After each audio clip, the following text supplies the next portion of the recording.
Hello, everyone. Welcome to the session of Sexual Reproduction in Flowering Plants, NEAT Theory, Part 2. Disclaimer: the images, text, and other materials used in our presentations are for educational purposes only. We respect the intellectual property rights of the original creators and owners. If you are the owner and have any concerns or issues, please contact us at sathi@iitk.ac.in and we shall remove the content immediately. Please note that parts of the content may have been generated using generative AI, which is totally experimental. So today's lecture's learning objective are as follows: to understand the pollination and its types. So we will focus on the pollination and what are its types. To understand the fertilization in the flowering plants involve the double fertilization and triple fusion. To understand two male gametes produced from the single pollen grain and that are necessary for the process of double fertilization. To understand the stage of embryo development, monocot and dicot, and also the development of the endosperm. So we will focus on the development of embryo as well as the endosperm. We will also discuss about the embryo development in monocot, dicot, and endosperm development, as well as their function. What is the function of embryo and what is the function of endosperm? This also we will discuss out. Then we will understand the role and the structure of seeds and fruits. What is the structure of seeds? What is its role? And also the structure of fruits and its role. We will differentiate between the non-albuminous and albuminous seeds. Okay. Also perisperm and periderm. Then we will discuss about the true fruits and false fruit as well. We will discuss about the definition of the apomixis and polyembryony with some suitable examples. So today's lecture index, we will discuss about the pollination, and that is 1.2.3 topic of your NCERT. Then we will discuss about the double fertilization, 1.3 topic. Post-fertilization structure and events, that is 1.4. And in this particular topic, we are having some subtopics like endosperm, embryo, seed, and fruit. So that also we are going to discuss about. And then we will discuss about the apomixis and polyembryony, which is the topic 1.5 in your NCERT. So let us start today's session without wasting any time. Pollination. So we will discuss what is pollination. So transfer of pollen grain from the anther to the stigma, that is called as pollination. And there are different kinds of pollination. Okay, autogamy, geitonogamy, and xenogamy. Three different types of pollination is mentioned in your NCERT, so that we are going to discuss about. Depending upon the source of pollen, pollination can be divided into three different types. Source of pollination. What is the source of pollen? Pollen grain, right? So the first one is autogamy. This type of pollination is achieved with the same flower. Okay, in the same flower the pollination is occurring, then it is called as autogamy. Transfer of pollen grain from the anther to the stigma of the same flower. Here we are having this pollination in the same flower. So the first figure A, that represents the autogamy. You can see that from the anther, the pollen grains are released and it is transferred to the stigma of the same flower, right? And in the case of geitonogamy, that is another type of pollination.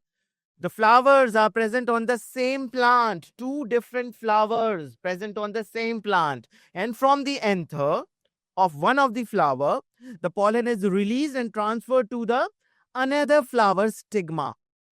Okay, but on the same plant. So this is also a type of self-pollination, right? Geitonogamy. How can we say that this geitonogamy is again a type of self-pollination? We will discuss when we will come to this particular topic. Xenogamy.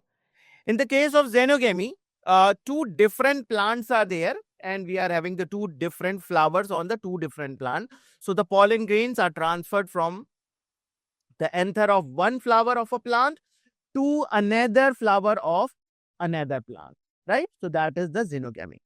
In a normal flower, which opens and exposes the anther and the stigma, complete autogamy is rather rare. Okay, this is autogamy is quite a rare phenomena. So autogamy in such a flower requires synchrony in the pollen release and the stigma. Synchrony in the pollen release, it means that the pollen grain should be released at the same time when the stigma is receptivity.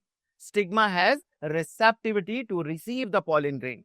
So both should be developed at the same time. Another thing that they should be very close to each other in the same flower.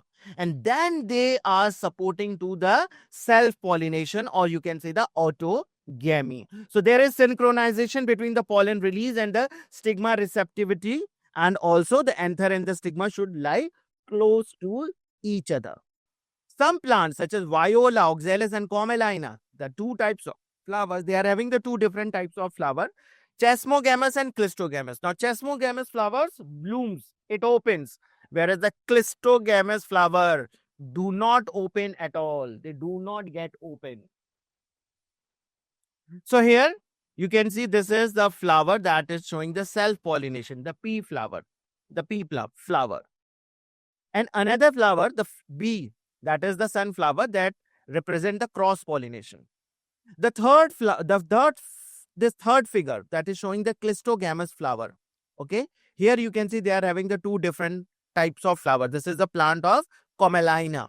Commelina is having the two different types of flowers. One is the Chesmogamous flower and another is the Clistogamous flower. Now this Chesmogamous flower gets open, it blooms, and all its parts are well exposed to the environment.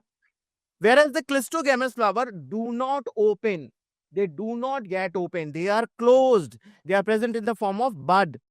So in such flower, the anther and stigma lie close to each other. In the case of Clistogamous flower, the stigma and anther, okay, they are very close to each other. And when anther dehisces, the flower in the flower buds, the flower is in the form of bud only, and the anther dehisces. Okay, the anther ruptures and all the pollen grains are released, and the pollen grains comes in contact with the stigma as the stigma is very close to the anther. So the self-pollination occur in the case of Clistogamous flower. So thus Clistogamous flowers are invariably autogamous, as there is no chance of cross pollen landing on the stigma. Clistogamous is invariably autogamous. It is an autogamous flower because there is no chance, because the flower is not opening.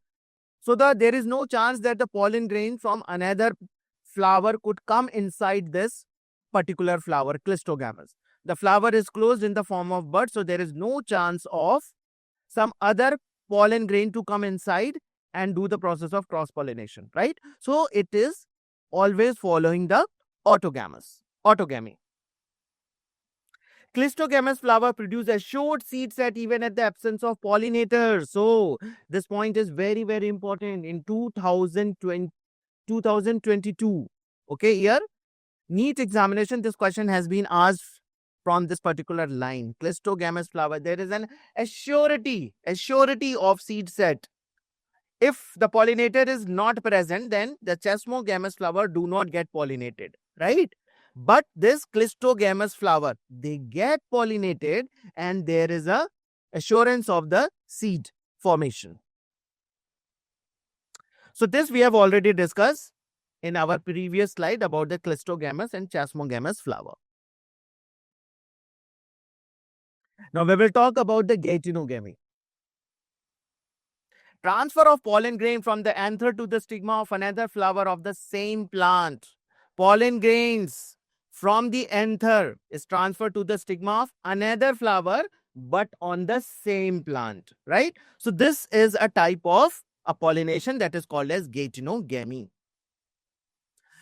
Although the Geitonogamy is functionally cross-pollinated involving the pollinating agent, here we require the pollinating agent, right?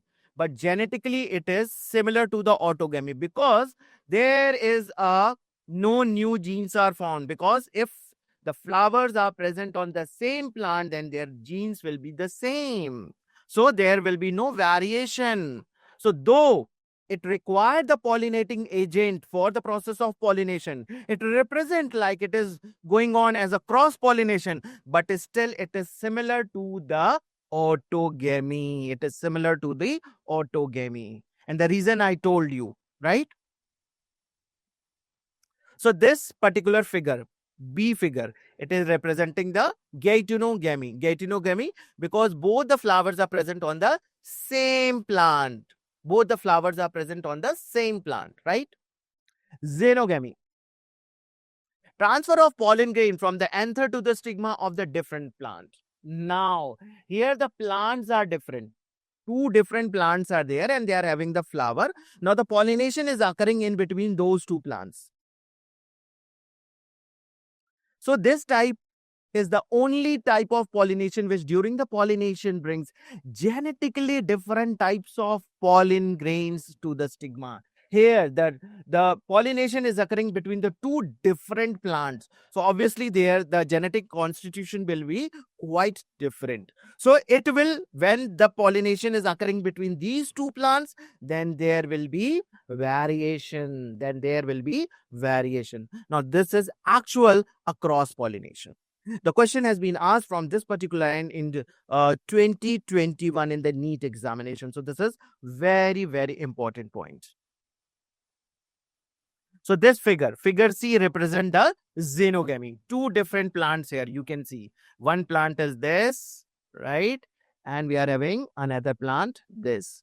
So the pollination is occurring between the two different plants. Now we will talk about the agents of pollination. We are having the abiotic and biotic, right? In the case of abiotic, we are having the wind and water, whereas in the case of biotic, we are having some animals. Now, majority of the plant uses the biotic agent for the pollination. So, biotic agent is a very common in the case of agents of pollination used. Okay, the agent that are used in the process of pollination. So, the biotic agents are more common. Only the small proportion of plant uses the abiotic agent.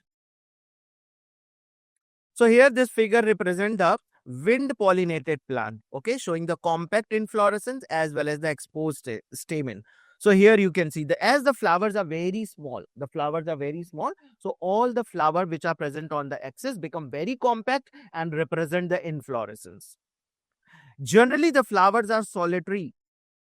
Those flowers which are quite large, which could be seen very easily, showy flower, bright color petals. So they are solitary. But the flowers which are quite small, very small, they arrange themselves in a form of inflorescence. So when the cluster of flowers are there on a tree or a plant, they could be easily visible by the insects. And insects could visit those flowers and they could bring about the process of pollination, right? So this is one of the flower arrangement that we see in the case of wind pollinated plant. Now the pollen grains coming in contact with the stigma is a chance of factor in case of both wind and water pollination. It is just a chance of factor. Pollination by wind is more common among the abiotic pollinations. So if you talk about the abiotic agent, then wind pollinated plants are quite a common. So wind pollination also required the pollen grains are light. Now there is a modification. There is a modification in the case of wind pollination.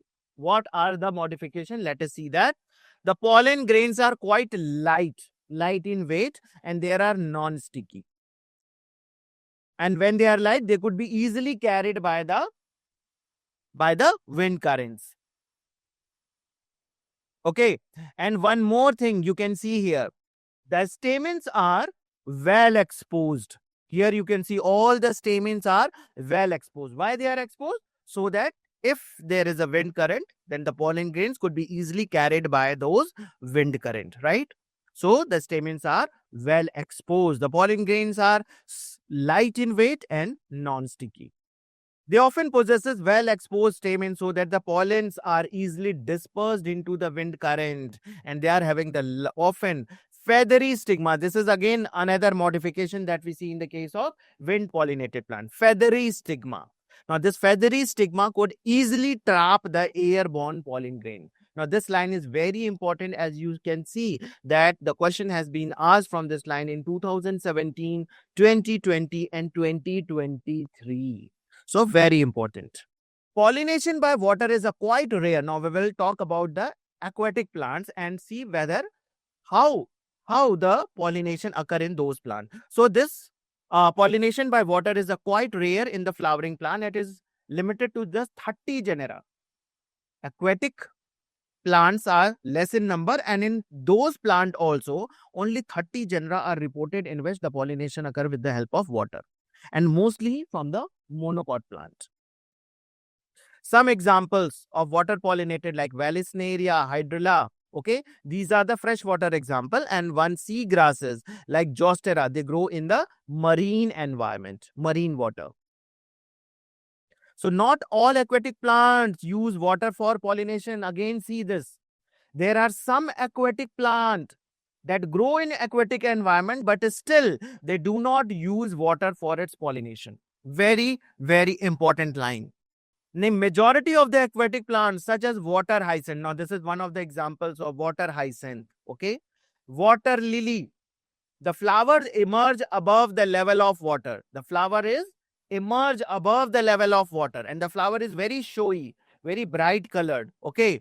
But they are, as they are present above the level of water, so the water could not reach to that flower level, and the pollination could not be bring about with the help of water. So, who is helping in the process of pollination? Insects and wind. Insects and wind help some of the aquatic plants for the process of pollination. Very, very important line. And from this line also, you can see the 2020 and 2024. In the NEET examination, the question has been asked. In Vallisneria, the female flower reaches the surface of water by the long stalk, and the male flower or the pollen grains are released onto the surface of water. So Vallisneria plant, the flower, female flower is a very, very, it is having a long stalk-like structure that takes the female flower to the surface level of water, right? This is also the question has been asked from this line in 2019 and 2024.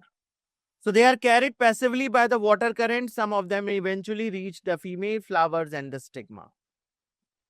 Another group of water pollinated like sea grasses, female flowers remain submerged in water. See, female flower is remain submerged in water in the case of sea grasses, and the pollen are released inside the water only. The pollens are released inside the water. So here you can see in the case of Vallisneria, you can see the female flower. It is having a very long stalk-like structure like this. Yes. And the female flower, you can see the male flower is like this. It is moving around like this circularly. While moving circularly to this female flower, sometimes they get contact with the stigma of the female flower, and there occur the pollination, right? Pollen grains in many such species are long ribbon-like, and they are carried passively inside the water, and some of them can reach the stigma and achieve the pollination. So they are pollen grains. Sometimes they are ribbon-like, and they could be carried passively inside the water. They could be carried passively inside the water. In most of the water pollinated species, pollen grains are protected from wetting by the mucilaginous coverings. You can see here, they are protected by the mucilaginous covering so that the pollen grains could not get desiccated. 2024, the question has been asked from this point. Majority of flowering plant use a range of animals for the pollinating agent, right? Biotic agents. So bees, butterflies, flies, beetles, wasps, and moth birds. In birds, we are having the sunbirds and hummingbirds. And there are bats also that are involved in the process of pollination. So here you can see the figure that insect is doing the process of pollination, and that is called as insect pollination. Among the animals, insects, particularly the bees, are the dominant biotic pollinating agent. It is one of the very dominant biotic pollinating agent. Bees especially. When the flowers are small, the numbers of flowers are clustered into the inflorescence to make them inconspicuous. This I have already told you. When the flowers are small, they are arranged in a form of inflorescence so that they could be seen by the insects. And animals are attracted to flowers by the colors or its fragrance. The flowers are pollinated by the flies and beetles that secrete foul odors to attract these animals. Now, some of the flowers, okay, they secrete out some foul odors that attract the flies and beetles. And to sustain animal visit, the flowers provide rewards to the animal. As these insects, these animals are helping in the process of pollination. So the flower in return provide them some reward. What is that reward? The reward is in the form of pollen grain and the nectar. So nectar and the pollen grain are the floral rewards. For harvesting rewards, from the flower the animal visits come in contact with the anthers and the stigma. So in desire to get those nectars and pollen grain, the insects often visit to these flowers, and by accident they could bring about the pollination. So the body of the animal gets a coating of the pollen grain, which are generally sticky in animals' pollinated flowers. So when the animal carrying the pollen on the body comes in contact with the stigma, it brings about the pollination. So the animal's body are quite sticky. So this pollen grain gets stick to their body, right? Now, in some species, floral rewards are in providing the safe place to egg. Very different and very important phenomena you can see here. The floral reward, they provide safe place to lay egg. In this way, the flower is providing the reward. Insect could come in some of the flower and they could lay egg. Here, this is one of the example, Amorphophallus. The flower itself is, again, you can see the 6 feet in height. Tallest flower, Amorphophallus. A similar relationship exists between the species of the moth and the plant Yucca. So this is a Yucca plant. This is a type of orchid plant, and there is a moth. Okay. So when they visit, this moth and plant, they are so unitedly living together that if moth is absent, then Yucca life cycle will be incompleted. Let us see how. The moth deposits its egg in the locule of the ovary and the flower. Okay, and in the flower, in turn, gets pollinated by the moth. The moth comes and lay egg in the locule of the ovary, right?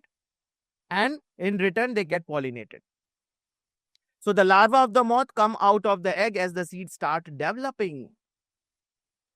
And many insects may consume pollen or the nectar without bringing about the pollination. But there are some cheaters. Some insects are cheaters. They come to the flowers, they take away the nectar, they take away the pollen, but they do not do the process of pollination. So those are called as pollens and nectar robbers. Those are called as pollen and nectar robbers. Now we will talk about the outbreeding devices. Some outbreeding devices, majority of the flowering plant produce hermaphrodite flowers, right? Means they are having both the male and female reproductive organ in the same flower. So continued self-pollination result in inbreeding depression. But this phenomena, inbreeding depression, means if there is always a self-pollination, then a time comes that there is a successful pollination, but still the double fertilization will be affected, or the seed will be very of the low quality, viability of the seed will not be there. So these all occur when there is a continuous self-pollination, and this is a phenomena that is called as inbreeding depression. So flowering plants have developed many devices to discourage the self-pollination. They want to discourage the self-pollination and encourage cross-pollination. So one of the things that they could do, that pollen release and the stigma receptivity are not synchronized. that they do not get both develop at the same time. So suppose the pollen grain develop at a one time, that but at the same time, the receptivity of the stigma will not be achieved. So there will not be the self-pollination. So this is one of the way to discourage the self-pollination. And another thing you can see, the two different types of style. The style is in one flower it is quite a long and in another it is a short. And you can see this position of the anther also. It is very deep here. So this pollen cannot reach here. And here you can see.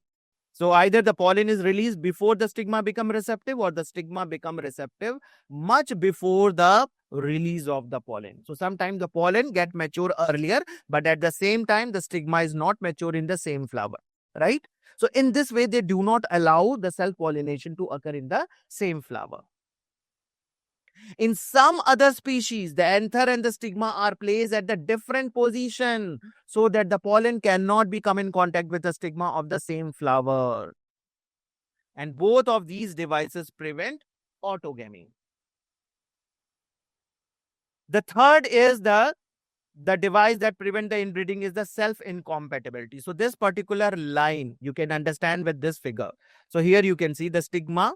The stigma is of at the two different level. The style, the stamen and the style you can see, they are at the different level. So for this pollen grain, this stigma is more receptive, and for this, the anther, the pollen grain released from this anther is more receptive to this particular stigma.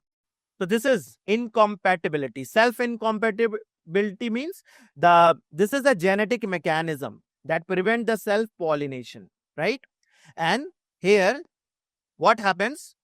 The pistil do not allow the same genetic constitution of the pollen grain to get pollinated, or if get pollinated, then also the release of the pollen tube is inhibited here. We will understand this with the help of an diagram. Another device of the self-pollination is the product of unisexual flower. This is another way that the flower become unisexual, male flower and female flower, as we see in the case of cucurbita family. If both the male and female flower are present on the same plant, such as castor and maize, monoecious, it prevent autogamy but not the gatinogamy. In several species such as papaya, male and female flowers are present on the different plant, and that is each plant is either male or a female. So this is the dio. One plant in the papaya is male and another plant in the papaya is female, right? So in this case, they will always bring the cross-pollination. So this condition prevent both autogamy and gatinogamy. So pollination does not guarantee the transfer of the right type of pollen. So often the pollen wrong type, what is wrong type and what is right type, we will understand here. Okay. So if it is of the same plant, if the pollen from a same plant means from the anther, the pollen is released and it comes to the stigma, okay, then it will be a self-incompatible. How it is self-incompatible? Let us understand that. So the pistil has the ability to recognize the pollen. Pistil can recognize the pollen, whether it is a right type. If it is a right type, then it is a compatible. And if it is a wrong type, then it is non-compatible or incompatible. So here you can see the pistil genetic constitution S1 and S2 type. It is S1 and S2 type. And here you can see the pollen grain. The first pollen grain genetic constitution is S3 type, and here it is S4 type. So they are having both a very different type of genetic constitution. So this is a right type of pollen grain that falls on the pistil, or you can say the stigma, right? So here, as both are having the different genetic constitution, so the pollen grain will be allowed to germinate here, and it will give rise to the pollen tube. It will give rise its pollen tube. But what happened in the wrong type? See the next figure, second figure. S1 and S2 type. Again, the pistil is S1 and S2 type. But here you can see one of the pollen is S3 type and one of the pollen is S1 type. So the S1 type is present in the pollen also and the pistil also. So the pistil will not allow the same genetic constitution of the pollen grain to germinate on the stigma. It will allow S3, it will allow S4, it will allow S5, but it will not allow S1 and S2 type. Same here you can see S1 and S2 type, and here the pollens are S1 and S2 type. So right type, a compatible one. What are the compatible one? S3 and S4 are the compatible one. And what are the wrong type, or you can say the incompatible one? If the genetic constitution of the pistil and the pollen is same, then that will be called as incompatible or the wrong type. So if it is of the right type, the pistil accept the pollen and promote the post-pollination event that leads to the process of fertilization, right? So right type will be accepted pollen to germinate. It will be accepted and it will allow to germinate on the stigma. So if the pollen is of the wrong type, the pistil reject the pollen by preventing the pollen germination. It will not allow to germinate on the stigma. It will not allow to emerge out its pollen tube and comes inside the style or penetrate the stigma, penetrate the style and reach to the ovular region. The ability of the pistil to recognize the pollen followed by the acceptance or rejection is the result of a continuous dialogue between. Now here we are talking that there is a dialogue between the pollen and the pistil. What type of dialogue they are having? Actually, there is a dialogue between the release of the chemicals or the hormones. Okay, the dialogue is mediated by the chemical component, okay, of the pollen that interacting with those of the pistil. The compatible pollination, the pollen grain germinate on the stigma. The compatible one, that is the right type one. It will germinate on the stigma, produce the pollen tube through one of the germ pore. The content of the pollen grain moves into the pollen tube. And pollen tube grow through the tissue of the stigma and style and it reaches to the ovary. This we have already discussed in our earlier lecture. Now, artificial hybridization. Artificial hybridization is one of the major approach of the crop improvement program. So, in such a crossing experiment, it is important to make sure that only the desired pollen grains are used for the pollination and the stigma is protected from the contamination. That we do not allow another type of pollen grain. Only we want to allow the desired pollen grain to do the process of pollination. So here you can see the first step. What you do, you take a flower, you remove out the anther, and at the same time get assured that the stigma is not receptive at that time. The stigma is immature at that time. Remove all the stamen. Now this flower will become female flower now. Now take another flower in which the pollen is desired one. Another flower which you take as a desired flower. You take out the pollen with the help of a brush. Okay. And you can put that pollen on this first flower which you have made the female flower. Now there are the two main steps in this artificial hybridization. The first one is the emasculation process and the second one is the bagging technique. So the female parent bears the bisexual flowers. Okay. The first flower was bisexual. Remove the anthers with the help of forceps. And that process is called as emasculation. Okay. That process, removal, this process is called as emasculation. So this step is referred as emasculation. The next, what you do? What is the next step? You will take a bag made up of the butter paper and apply on that particular flower which was emasculated. Okay. You will cover this flower after emasculation, cover it flower with the help of a bag, and that bag is made up of butter paper. So that process is called as bagging.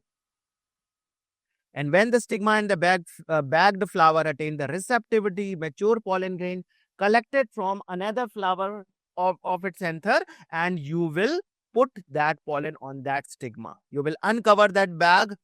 You will remove that bag and put that anther on that particular stigma, which the flower was emasculated. The flower was emasculated, right? And again, what you do, you rebag that flower. You rebag that flower, right? So if the female parent produces unisexual flower, there is no need for emasculation. If the flower is unisexual, then there is no need of doing the process of emasculation. So here the figure shows how the bagging is done. The female flower buds are bagged before the flowers open. And when the stigma becomes receptive, pollination is carried out using the desired pollen and flowers rebagged. Now we will talk about double fertilization. So after one of the synergid received the pollen tube, it released all its content there in the synergid cell.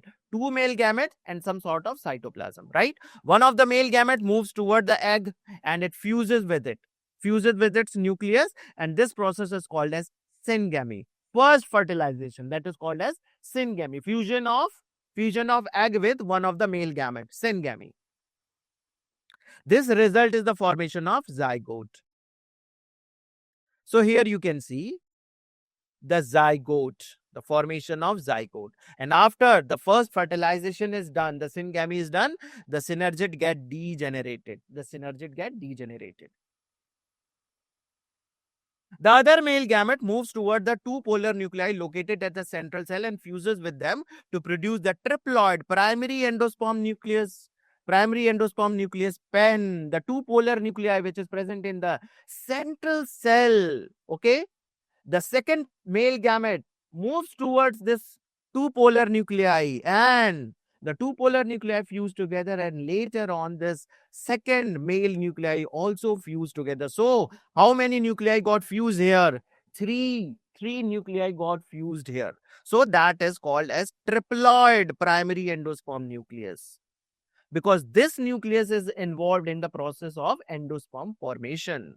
As this involves the fusion of the three triploid nuclei, then it is called as triple fusion. So we can see two times the fertilization is there. Two times fertilization. First is the syngamy and second is the triple fusion. And both are unitedly called as double fertilization. Right? So here you can see the primary endosperm nucleus 3N.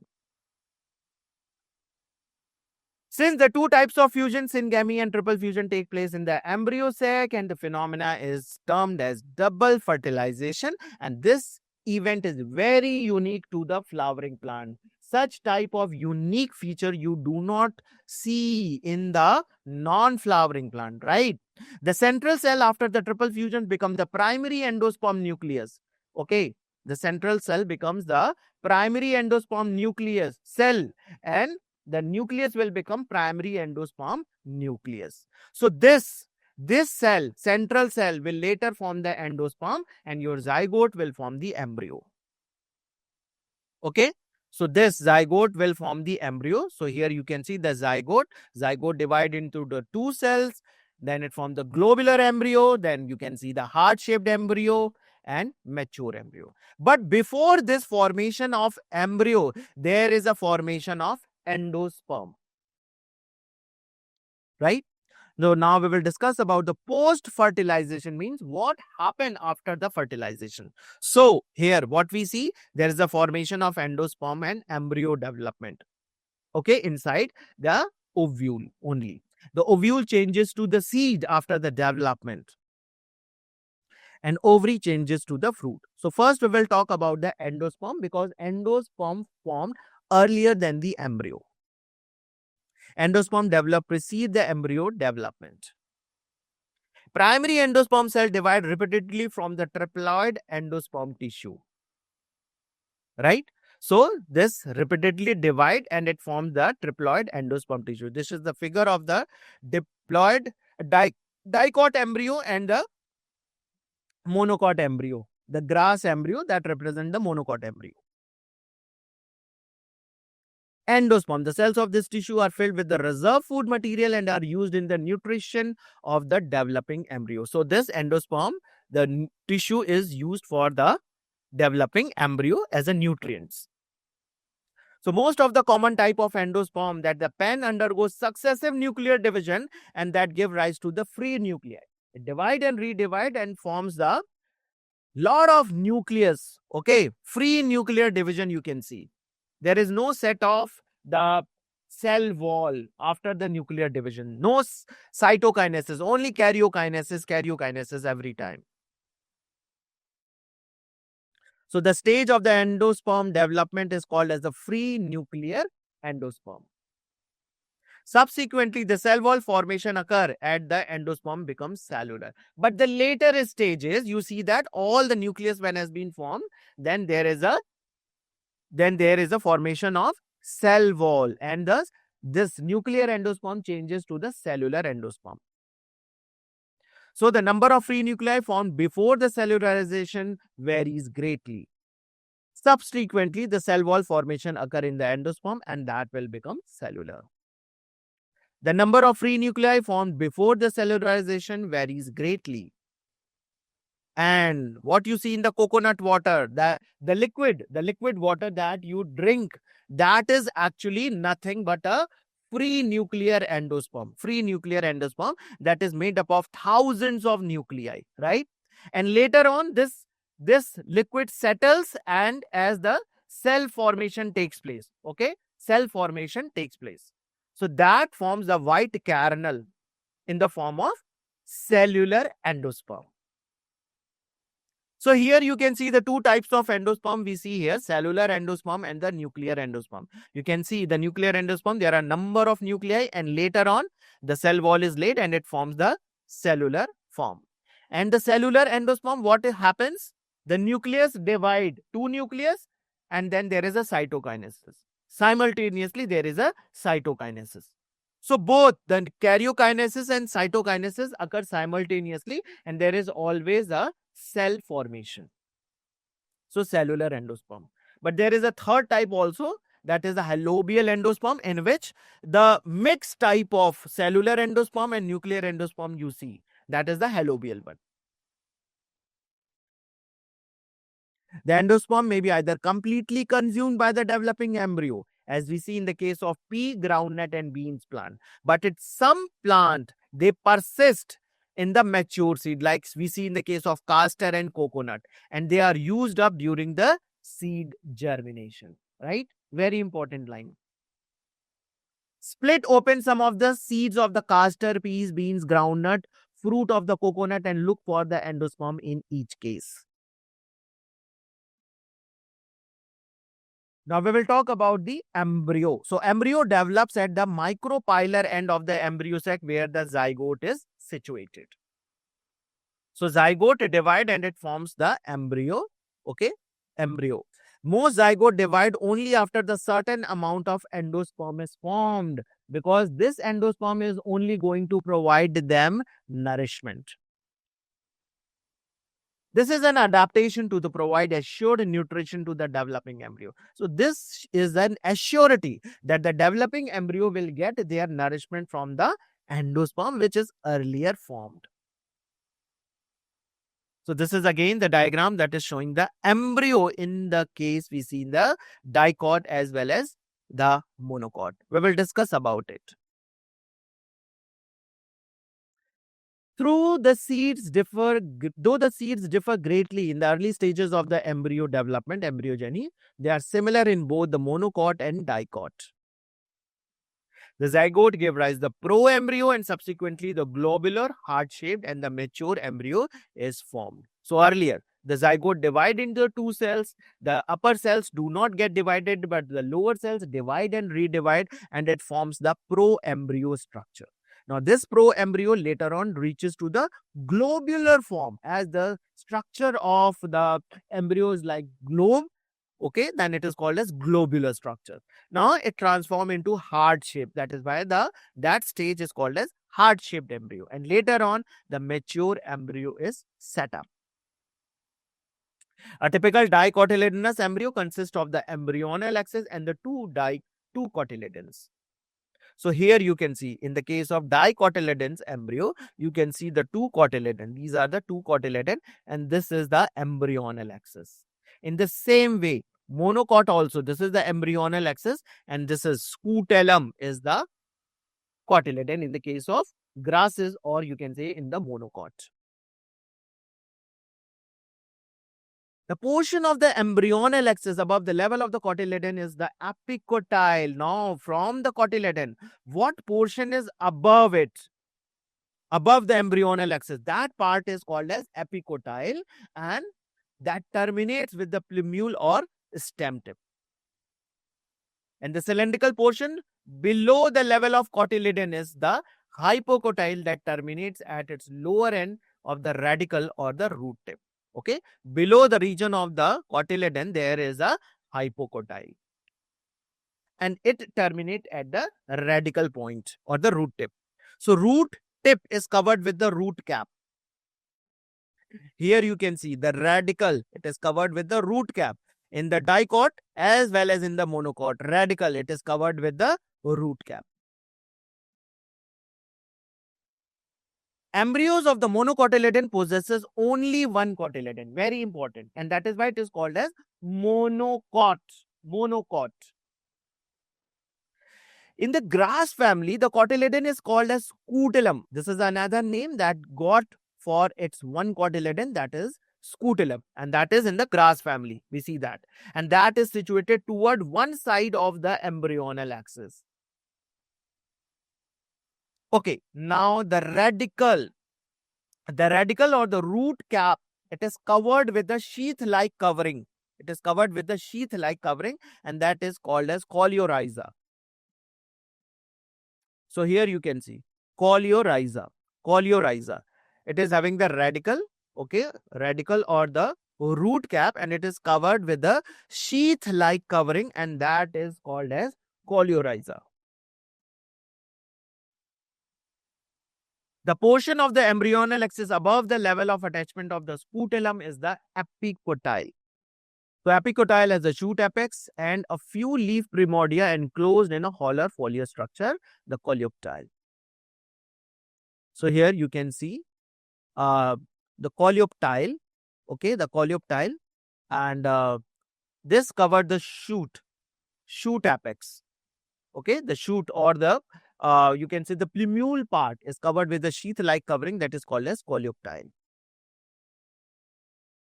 Now we will talk about seed. In angiosperm, the seed is the final product of the sexual reproduction. So what is the final product of the sexual reproduction? Seed is the final product of the sexual reproduction. Is often described as a fertilized ovule. Seed is what? Seed is fertilized ovule. Seeds are formed inside the fruits. We all know that because ovule is present inside the ovary. Ovary changes to fruit and ovule changes to seeds. So here you can see the structure of seed in the case of dicot and this is in the case of monocot. A typical seed consists of seed coat. So they are having the seed coat, they are having the cotyledon and they are also having the embryo axis. The cotyledon of the embryo are simple structure. Their embryo is having very simple structure, generally thick and swollen due to the storage of the reserve food as in the case of legumes. So cotyledon, they store the food material, food reserves. Mature seeds may be non-albuminous or ex-albuminous. Okay, when they are not having any albumin deposit in the seeds, then it is called as non-albuminous or ex-albuminous. So non-albuminous seeds have no residual endosperm. All the endosperm has been used up during the embryo development, and that the examples are pea and groundnut. In 2014, the question has been asked is this particular point. Albuminous seeds retain the part of the endosperm that is not completely used up during the embryo development that we see in the case of wheat, maize and barley, castor. They retain some sort of endosperm and that seed is called as albuminous seed. Occasionally, in some seeds such as black pepper and beet, there is a remnants of the nucellus, okay, and they are persistent. Persistent means that some sort of nucellus is left behind. Others is used up, but some sort of nucellus is left behind, and that is called as remnants of the nucellus. And that residual persistent nucellus is called as perisperm. That is called as perisperm. In 2019, question has been asked from this particular point. Integuments of ovule harden and tough protected the seed coats. You have seen the structure of the ovule, the body part of the ovule, the oval structure. It is having integument, right? This integument later on transformed into the seed coat. Seed coat. The micropyle remain as a small pore in the seed coat. You can see that small hole-like structure on the seed. That is the micropyle. So this facilitate the entry of oxygen and water into the seed during the germination process. So as the seed mature, the water content is reduced and the seed become relatively dry. That is 10 to 15% moisture by its mass. The general metabolic activity of the embryo slows down in the form of seeds. The embryo may enter the state of inactive, very inactive, dormant. It is just sleeping there. And all the metabolic activities are lower down. Okay. Adequate moisture, oxygen, and suitable temperature when returned back, the seeds become active and it can germinate. As ovule mature into the seed, the ovule develops into the fruit. And the transformation of ovule into seeds and the ovary into the fruit proceeds simultaneously. Now we will talk about fruit. The wall of the ovary develops into the wall of the fruit, that is called as pericarp. Okay, the wall of the ovary, the outer covering of the ovary, now it is called as pericarp. The fruit may be fleshy, that we see in the case of guava, orange, and mango, but sometimes it is dry also, like we see in the case of groundnut and mustard. In most of the plant, like fruit develops from the ovary, other floral parts get degenerated and fall off. So this is a very common phenomena. Like ovary transforms into fruit, right? Whereas the other floral parts that they get fall off, they get degenerated. But ovary that transforms into fruit, normal fruit. However, in few species such as apple, strawberry, and cashew, the thalamus also contributes to the fruit formation. The thalamus contributes to the fruit formation. So here you can see this is the ovary in the case of apple that got embedded inside the thalamus. The ovary got embedded inside the thalamus, and if this is the ovary, you can see the seeds are present inside the ovary. Now this part, the thalamus, that becomes the edible in the case of this apple. In the case of strawberry also, this is the thalamus, and all the multiple carpels ovary are embedded inside this thalamus. Such fruits are called as false fruit. Most fruit, however, develops only from the ovary and are called as true fruits.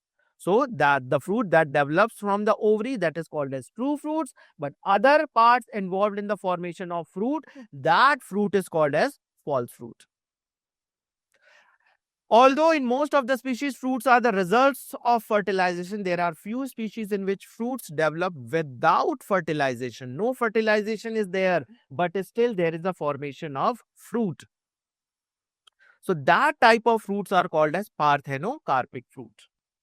Banana is one of the such example. Okay, this is one of the parthenocarpic fruit example. Parthenocarpy can be induced through the application of the growth hormone, and such fruits are seedless, right? So growth hormones are there. There is a spray of the growth hormone and they develop the seedless fruits. Seeds offer several advantages to the angiosperm. That we all know. Seeds are very advantageous. They are used for the next time, the development of the new crop. The hard seed coat provide protecting to the young embryo. Young embryo get protection by this seed coat. And this being products of the sexual reproduction, they generate a new genetic combination leading to the variations. Seeds are the basis of our agriculture. And dehydration and the dormancy of the mature seeds are the crucial for the storage of the seed, which can be used as a food throughout the year. Okay, the seeds are stored and they are used as a food material, but for the next season also they are used for the crop development. In a few species, the seed lose the viability within a few months,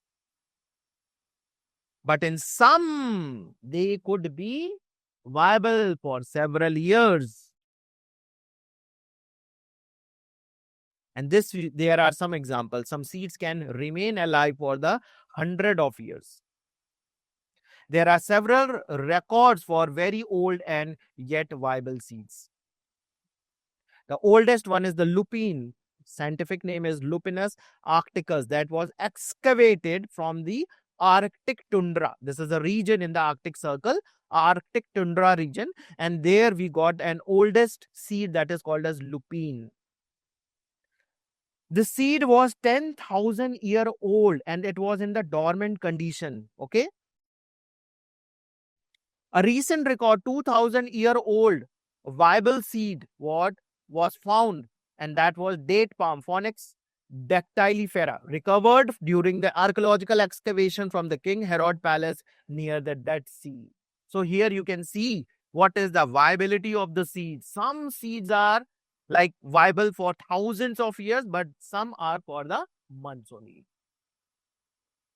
Although now we will talk about the last topic, that is the apomixis and polyembryony. So although seeds in general are the product of the fertilization, few flowering plants such as some species of the Asteraceae grasses, they have evolved a special mechanism that produce without fertilization. No fertilization is there, but still they are able to form the seeds. So here you can see they are developing the embryo. They are developing the embryo. No fertilization is there, but still you can see the embryo is developing. Apomixis is a form of asexual reproduction that mimics the sexual reproduction, because generally after the sexual reproduction only the embryo formation takes place. But here no sexual reproduction has been taken place, but still the embryo is forming. So it is mimicking the sexual reproduction. So there are several ways of the development of the apomictic seed. In some species, the diploid egg cell, it means that this egg has been formed without meiosis, without reduction division. Mitotic division could be there for the formation of this diploid egg, right? So no reduction division, without reduction division, and the development into embryo without fertilization. This diploid egg cell itself forms the embryo. So here you can see the developing embryo. Now in citrus and mango, varieties of some nuclear cells surrounding the embryo sac start dividing, protrude into the embryo sac and develops into the embryo. Nuclear cells are forming embryo. And in such species, each ovule contain many embryos. So occurrence of more than one embryo in a seed, that is referred to as polyembryony. Poly means many. Embryony means embryo. Many embryo are formed. Nucleus cells are diploid and they could form the embryo. And this we see in the case of citrus and mango. So here you can see the nucleus cells is here and you can see many embryos are formed. Okay, polyembryony we see in the case of citrus. So like summary, double fertilization, we've discussed about diploid zygote form, the embryo. Okay, polar nuclei fuse together and one of the male nucleus fuse and form the triploid endosperm. The zygote develops into the embryo, okay, and the triple fusion leads to the formation of endosperm. The ovary surrounding the ovule develops into the fruit, protecting the seeds and aiding in their dispersal.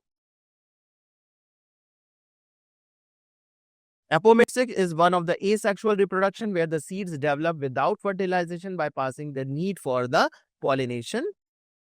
And polyembryony, that result the multiple embryos. And here the nucleus cells are involved. So, okay, I could see some hands are raised. So if you have any question, you can give in the chat box. I'll take just 1 or 2 minutes. So you can write it in the chat box if you have any questions. Muaj Ansari, you want to ask anything? You can write in the chat box. Okay, so thank you very much for attending today's session. We end the session here as no one is asking any question.